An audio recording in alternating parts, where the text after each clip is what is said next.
Bonsoir. Depuis que Viktor Orbán est devenu Premier ministre hongrois pour la deuxième fois en 2010, la critique se déchaîne du côté de l'UE et de la presse internationale. On reproche à Orbán et à son gouvernement de restreindre systématiquement les droits de l'homme en Hongrie. Les critiques ont culminé à deux autres occasions, quand en fin août 2015, la Hongrie a terminé la clôture de 175 km le long de sa frontière avec la Serbie, et mi-septembre, lorsque la police hongroise a empêché la progression de réfugiés violents au moyen de bombes lacrymogènes. Le chancelier autrichien Werner Faymann a même convoqué l'ambassadeur hongrois pour lui dire très clairement que la Convention de Genève des droits de l'homme doit être respectée par tous les États de l'UE. Je cite Faymann.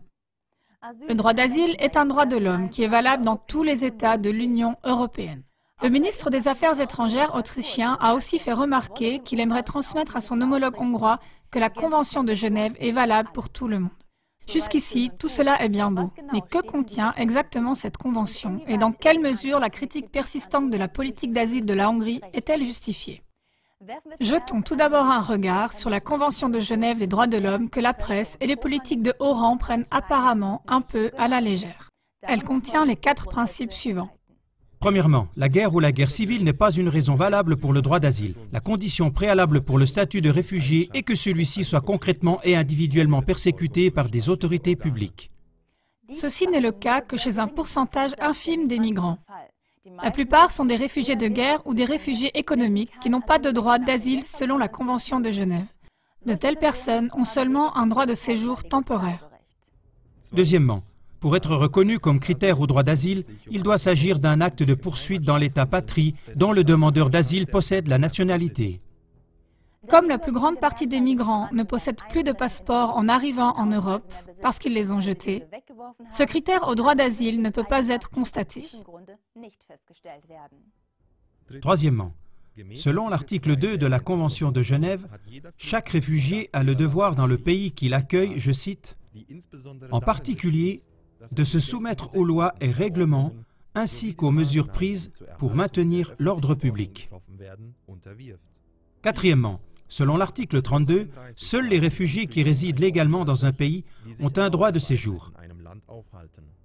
Selon l'article 33, les réfugiés pourraient même être renvoyés dans leur pays d'origine si, je cite, « pour une raison quelconque, ils présenteraient un danger pour la sécurité du pays qui les accueille. » Dans quelle mesure la critique contre la politique d'asile de la Hongrie est-elle justifiée?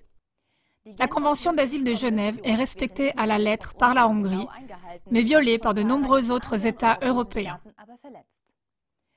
Avec la construction d'une clôture et la sécurisation de sa frontière sud avec la Serbie, qui ne fait pas partie de l'UE, la Hongrie a simplement rempli son obligation des accords de Schengen.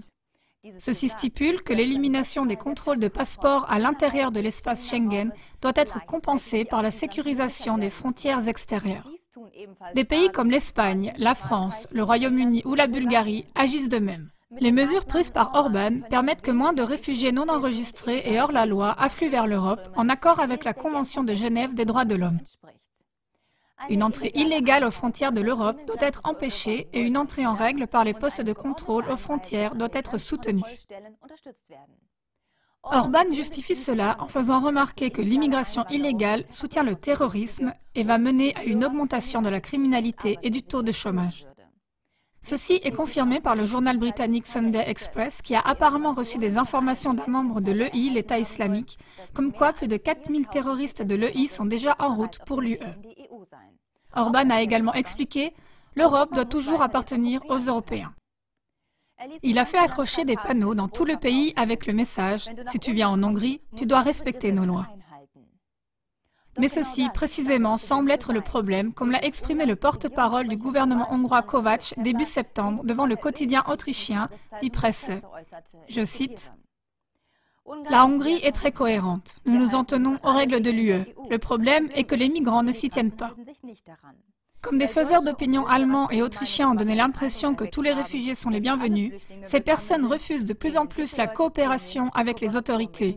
Ils refusent l'enregistrement. Par ailleurs, Kovács a dit que les réfugiés dans les camps provisoires en Hongrie sont enregistrés et approvisionnés en tout selon les règles de l'UE.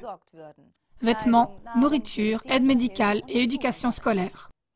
On peut donc constater que les critiques médiatiques contre Viktor Orban jaillissent de manière arbitraire, manifestement avec le but d'ignorer ces avertissements et de continuer de manière ciblée à manœuvrer l'Europe dans le chaos.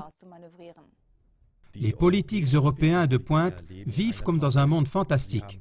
Ils n'ont aucune idée du danger réel que représentent pour nous les réfugiés. Si nous les laissons tous entrer, l'Europe va s'effondrer. Dans quelques mois ou quelques années, nous verrons qui a finalement raison.